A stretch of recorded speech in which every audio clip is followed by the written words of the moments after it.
इसीलिए इसका मायना बढ़ जाता है कि कितना सही हो, क्योंकि इस पूरे आकलन के मुताबिक लोग अपना चरित्र और चाल बदलना शुरू करेंगे। और एक तरह से जो अलायंस होगी, छोटी छोटी पार्टियां, उन पे इतनी मानसिक और तमाम तरह के दबाव डाले जाएंगे। जैसे कल ही जो सीबीआई की जांच शुरू हो गई है ममता बनर्जी के खिलाफ शारदा स्कैम पे, तो इस तरह की जो दबाव है, अगर ये हम पूरी तरह से नकार दें एग्जिट पोल को तो भी गलत है, और एग्जिट पोल को बहुत ज़्यादा अगर हम पुश करें तो भी, जैसे अभी मैंने कहा कि एग्जिट पोल का जो एक दावा किया कि नरेंद्र मोदी ही प्राइम मिनिस्टर बनेंगे, इस तरह के दावे भी नहीं करने चाहिए। साइंटिफिक अगर है, साइंटिफिक तरीके से इसका विश्लेषण होना चाहिए। ये कोई ज्योतिषी नहीं है और कोई पूरी तरह से साइंस भी नहीं है, बीच में है। हम सारे सोशल साइंटिस्ट हैं, मीडिया के लोग हैं, पॉलिटिकल साइंटिस्ट हैं, सोशियोलॉजिस्ट हैं, समाज का आकलन करते हैं थ्रू। कोई डेटा तो चाहिए होती है, और एग्जिट पोल हमें कुछ डेटा देती है कि भाई जो वोट डाल के निकले हैं उनसे सर्वे कर लिया कि भाई आपने किसको वोट दिया। अब लोगों ने छिपा लिया हो किसको वोट दिया है, तो हो सकता है एग्जिट पोल गलत। चलिए, छत्तीसगढ़ से न्यूज 24 का एक अनुमान आ रहा है, बीजेपी को छत्तीसगढ़ में 10 सीटें मिल सकती हैं, कांग्रेस को 1 सीट मिलने का अनुमान है।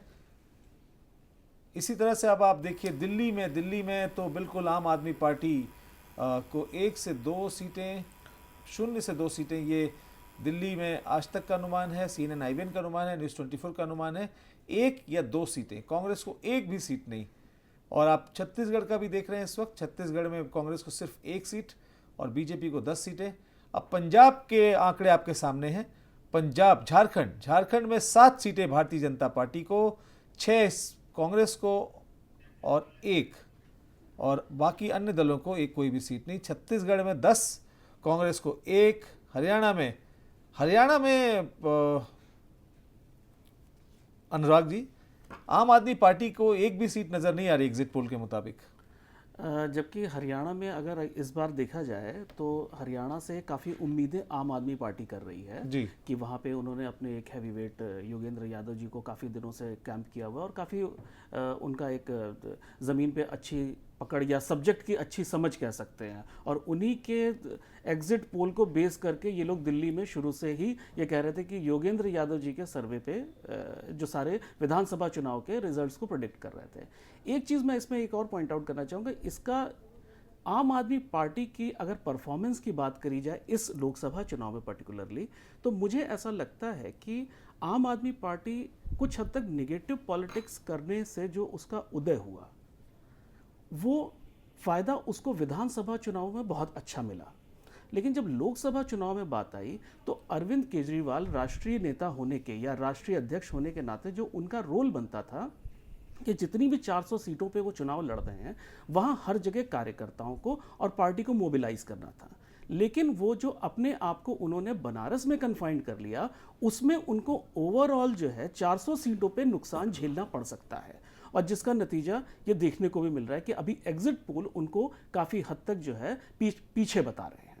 तो जहां उनको फ़ायदा हुआ कि मोदी के अगेंस्ट लड़ने से उनको जो मीडिया कवरेज मिली, जो मीडिया ग्लेयर मिला, वो उनको सीट के टर्म्स में नुकसान पहुंचा सकता है और पहुंचा रहा है।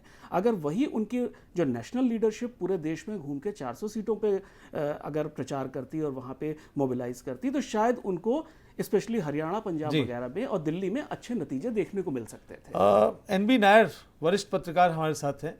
नायर साहब, अभी तक जो राष्ट्रीय पोल अभी तक आए हैं वो इंडिया टुडे सिसेरियो का आया है, उसके मुताबिक 261 से 283, 283 यानी कि बहुमत नरेंद्र मोदी को मिलता दिख रहा है India today Cesario exit poll के मुताबिक।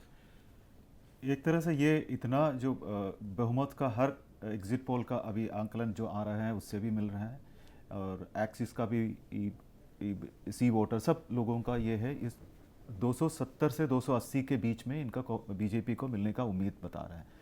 और इसका श्रेय सिर्फ एक ही आदमी को जाता है, नरेंद्र मोदी को, क्योंकि पूरे नरेंद्र मोदी के ऊपर निर्भर नहीं, आपको लग रहा है कि ये बिल्कुल, आपको लग रहा है कि 16 मई को यही होने वाला है? ये कुछ प्लस और माइनस 5% में इतना ही यही होने का उम्मीद है वैसे, प्लस और माइनस 5%।